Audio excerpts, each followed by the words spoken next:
The 12-string build continues. So, while I was waiting for the drywall spackling to dry, I decided to investigate a little wiring idea I wanted to employ. So I bought these push-pull pots. So you can pull them up and they switch, and they're 500K. And so I wanted to put in a blend option so I can add the neck pickup to the bridge pickup for the 12-string.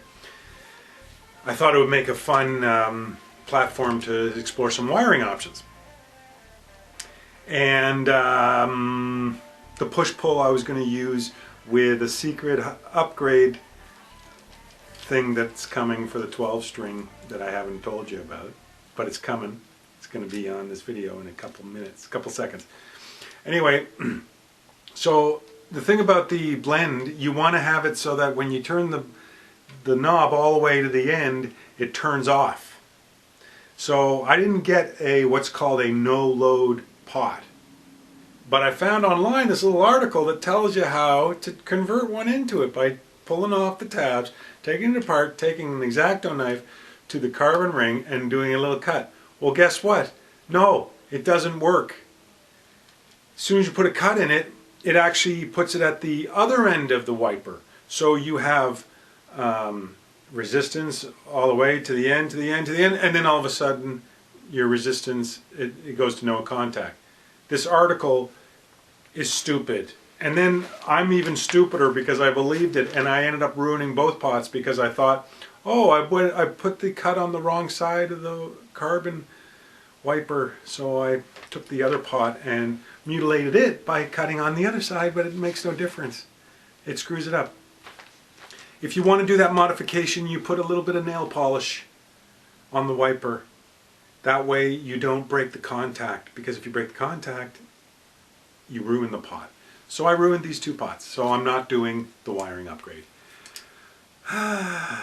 But, so while I was waiting for the speckle to dry, I was playing with that, and then I put the keys on, and boy, they went on really nice.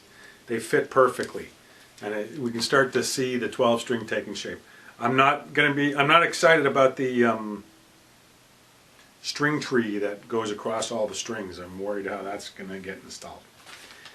Anyway, what else? So I screwed up the two pots. Anyway, my upgrade pots arrived. So I unboxed those, and guess what? Yes, sirree, Bob. I'm going to put some hot rails in my 12-string electronics. So there's a visualization for you, but I had to file out the holes a little bit on the side to get the hot rails to fit in, to come through the hole. But they're looking good. I wired them all up. I'm not going to bother with the blend pot for now. But the hot rails are going to be cool. I like the looks of that.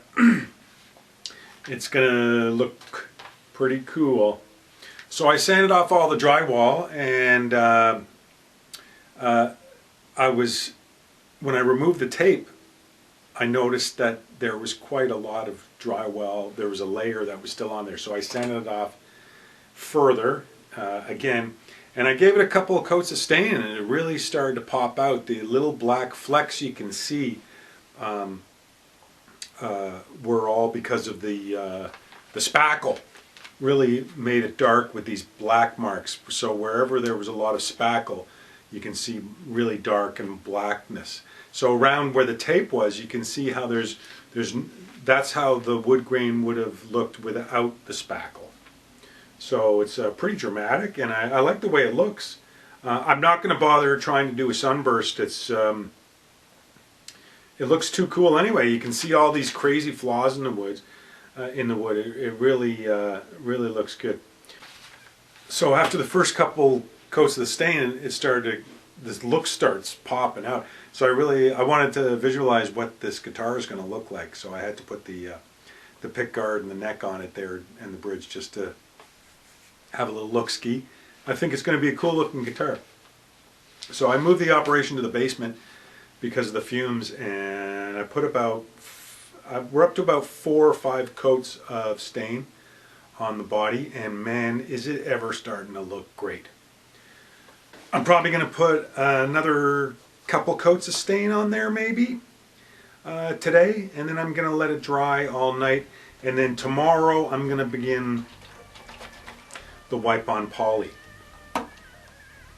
I got clear gloss hand rub beauty polyurethane. So I think I'm going to take about 2 days and I'm just going to slather the heck out of it. Apparently you rub this on, wait 4 hours to dry, take some fine sandpaper to it, rub it on again, repeat, repeat, repeat, and then in the last iteration you let it dry for a day. So I can probably get 4 or 5 coats in tomorrow, and then a couple more coats the next day. So you won't see a video for a couple days, and then the last video will be the next video will be the reveal of the finish and what it looks like, and assembling the guitar and stringing her up. Okay, peace out. Fun times, fun times, fun times.